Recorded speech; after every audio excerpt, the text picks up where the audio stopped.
What happens after the last breath? Does the self dissolve into emptiness, or does it cross portals beyond human comprehension? Welcome, soul traveler, to the mystery of mysteries. Today we dive into one of the most profound and enigmatic texts of Tibetan Buddhism, the Bardo Thodol, more widely known in the West as the Tibetan Book of the Dead.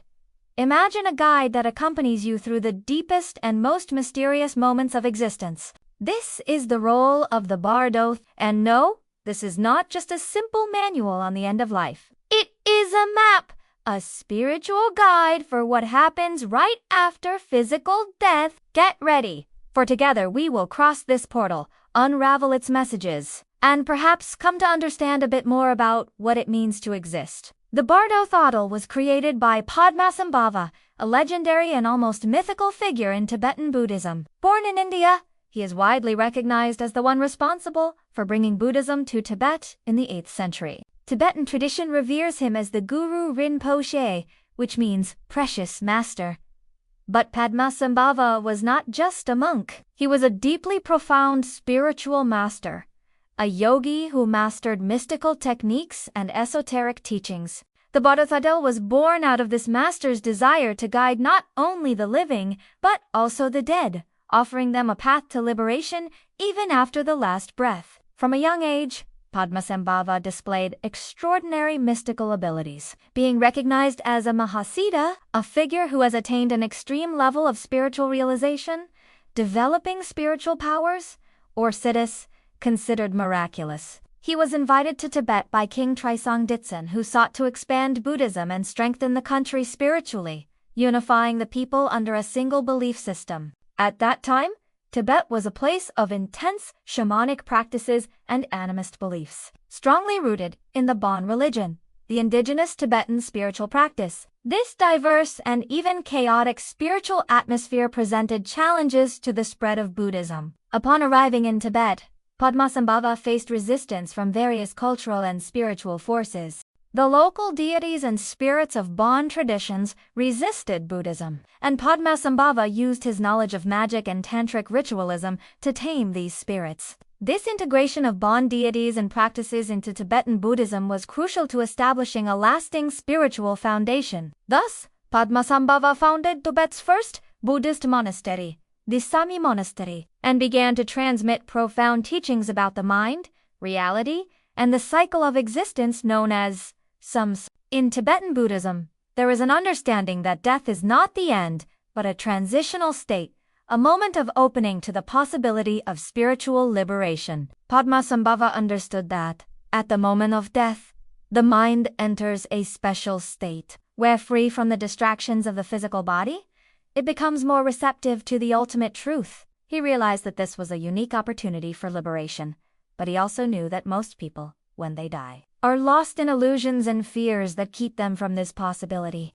His mission was to create a guide that could be recited by those accompanying the dying, or even studied in life, so that the mind would be prepared for the bardos, the transitional states after death. In essence, he wanted to ease suffering and open doors to enlightenment, even when everything seems uncertain and dissolving. This compassion is the foundation of the Bardo. He also knew that many might not achieve enlightenment in life, but he saw in death a last opportunity. And so he offered instructions for practitioners and disciples to recognize the clear light, the pure manifestation of the mind, at the moment of their passing. The Bardo Thodol guides us through 3 main states, or bardos, that every soul traverses. 1. The Chikai Bardo, the moment of death. In the Chikai Bardo, the soul experiences the moment of death itself, a point of transition where the physical body dissolves and consciousness is freed from its material limitations. Once the dissolution is complete, the soul finds itself before the primordial clear light, described in the Bardo Thodol as a dazzling, pure, and immense light. The clear light is the manifestation of the absolute nature of the mind, a state of pure, unconditional consciousness, where there is no duality, fear, or attachment. Some know it as the higher self, others as the solar mind. There are many names for this state of totality and infinite peace. For the spiritual practitioner, The Chikai Bardo offers the possibility of final liberation. If the soul can recognize the clear light as part of its essence, it attains instant liberation, nirvana, and there is no need to pass through the other stages of the Bardo. This recognition does not depend on rituals or doctrine. It is a direct and complete experience of the truth where the mind sees itself without filters or distortions. In this moment, all conditioning, karma, and identities dissolve. On the other hand, for those who are unprepared, the intensity of the clear light can be terrifying. The mind, instead of recognizing the light as its true nature, may interpret it as a threat due to fear or attachment to what is familiar. In this case, the soul retreats, losing the chance for liberation, and enters the next stages of the bardos, where it faces increasingly distorted and limiting visions according to its karmic tendencies. 2. The Chanyad Bardo, the Bardo of visions. As Carl Gustav Jung once said, gods and demons are projections of the unconscious, powerful and inescapable, until understood as parts of ourselves. In the Chanyad Bardo, the soul finds itself in a state of consciousness, stripped of its physical body, and within a dimension where tangible boundaries no longer exist. The soul experiences projections of its own mind, projections that can appear in both angelic forms and disturbing, frightening visions. This Bardo reveals the mind's essence, where all that has been repressed, desired, or feared emerges in an intensified form. The visions in the Chanyad Bardo directly reflect the emotional and karmic states accumulated by the soul over lifetimes. They manifest in two distinct forms: peaceful visions and wrathful visions. In the peaceful vision stage, the soul is initially greeted by visions of peaceful deities, which represent enlightened and benevolent aspects of consciousness. These figures may appear as Buddhas, Bodhisattvas, or deities of light, emanating the positive qualities cultivated by the soul. The peaceful visions possess a serene presence and offer a sense of peace. However, for the unprepared mind, these visions may be overwhelming or incomprehensible, leading the soul to retreat and doubt the reality of this experience. In the wrathful vision stage, if the soul does not recognize the peaceful, essential nature of the initial visions, it is gradually confronted by more intense visions known as the wrathful deities. These figures are manifestations of anger, fear, and repressed desires, taking on monstrous and unsettling forms. Importantly, these wrathful deities are not external or malevolent entities, but expressions of the mind itself, reflecting the passions and attachments that still bind the soul to the cycle of suffering. The Chanyad Bardo is described as a state where the mind is free from physical limitations. It is a pure state of psychic manifestation, where everything is amplified. The visions that arise resemble dreams, but unlike ordinary dreams, they carry a striking clarity and vividness. This occurs because the mind, now free from the body, experiences its internal energies in an unfiltered way. Everything that was repressed and accumulated emerges with an almost tangible intensity. These visions are considered opportunities for learning and enlightenment, as each one represents an aspect of the self that needs integration or transcendence. Those who maintain full awareness during this bardo can perceive that all these visions, good and bad, peaceful and wrathful, are mere creations of the mind. The recognition of this truth enables the soul to dissolve fear and attain liberation. At this stage, the Bardo Thodol advises the soul to focus on the clear light, the primordial essence of the mind, described as a vast and pure radiance. Recognizing the clear light is the key to total liberation, as it represents the innate nature of all beings. It is the sun amidst the clouds of visions, the light that remains unchanged despite all mental projections. If the soul manages to see through the visions, it can achieve enlightenment and thus transcend the cycle of rebirth. However, recognizing the clear light is not easy for the common mind. For most beings, the visions are so real and filled with personal meaning that it becomes challenging to see beyond them. For this reason, the Bardo Thodol suggests that spiritual practitioners train in life to detach from illusions and contemplate the nature of the mind.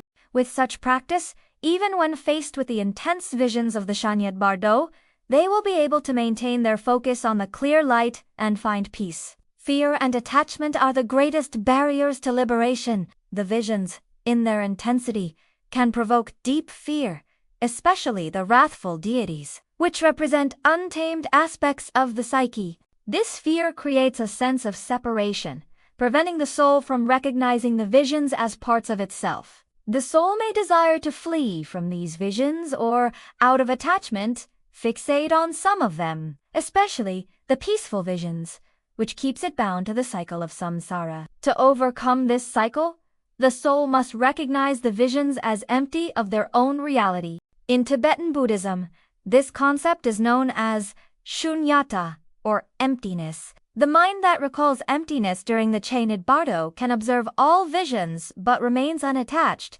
understanding them as mere temporary expressions of its own nature. The experience of the shunya bardo, therefore, is not a punishment or purposeless suffering, but a phase of revelation where the soul confronts the mirror of its own mind. It is a test that distinguishes those ready for liberation from those who still require rebirth to deepen their learning. 3. The Siddha Bardo, rebirth. In the Siddha Bardo, the final stage, the soul faces a crucial moment, the choice of its next body, determined by the accumulated energy of all actions, thoughts, and intentions, what we call karma. It is as if the entire previous journey has led to this point, where what we carry within determines our next destination. Entering this bardo, the soul has already experienced dissolution in the Chikai Bardo and faced its own projections and illusions in the Chanyad Bardo. Now it finds itself in a state of greater psychic density, where the desire for rebirth intensifies, driven by fears and attachments that have not yet been overcome. This desire, as Tibetan Buddhism teaches, is what compels the soul to seek a new body, a new form of existence. In the Siddha Bardo, consciousness is influenced by karmic inclinations, which act as subtle marks left by actions from past lives. These marks function as magnetic forces, drawing the soul toward circumstances and experiences that mirror its inner state. If, for example, the soul carries a great deal of fear, that fear might guide it toward a rebirth, where it will face those same emotions. Similarly, intense desires and uncontrolled emotions create a vortex of energy that shapes the kind of life the soul will encounter in the next cycle. During the Siddha Bardo, the soul experiences a series of visions associated with the rebirth process. These visions often include images of couples in union, a metaphor for the creation of new life. Here, the soul is called to choose a new body, unconsciously guided by emotional tendencies and karmic impulses. In many descriptions, the Bardo Thodol suggests that upon seeing these images, the soul should maintain a state of detachment and lucidity. Only then can it avoid being blindly driven into an undesirable rebirth. For those who can sustain calm and detachment, the Siddha Bardo offers one final chance for transcendence. There remains the possibility of not being reborn, of choosing the path of liberation. This is the goal of the spiritual practitioner. Rather than being reborn under the sway of illusions and attachments, they must recognize these visions as manifestations of their own mind, ephemeral and empty in nature. Throughout the experiences of the Siddha Bardo, consciousness feels a strong attraction to a new body, a process that, according to the Bardo Thodol, can be compared to a psychic storm. It is as if the urge to continue existing, to be once again, becomes irresistible. The choice of a new body is not a conscious one. It happens through a deep instinctive call, where the characteristics of the new rebirth are shaped by the mind's states. It is as if the next body were a mirror of what the soul's mind needs to experience or resolve. This process of choice also reflects the Buddhist belief that each rebirth is an opportunity for spiritual growth. The body the soul will choose aligns most closely with its karmic and spiritual development. However, many do not understand this opportunity and end up being reborn in adverse conditions, where suffering perpetuates itself. Those who can see beyond this illusion, however, may reach a state where, instead of rebirth, they can merge into the clear light, the ultimate essence of the mind. According to the Bardo Thodol, preparation for this final stage begins in life by contemplating the nature of our desires and fears, while still alive. We become more aware of the impulses that shape our destiny. Spiritual practices, such as meditation and reflection on death, strengthen the capacity for detachment, helping the mind to remain unbound by the dramas that arise in the Siddha. Thus, the Siddha Bardo reveals a simple yet profound truth, that life and death are interconnected, and that the cycle of rebirth is nothing more than a continuous expression of our own choices and perceptions. By freeing ourselves from attachments,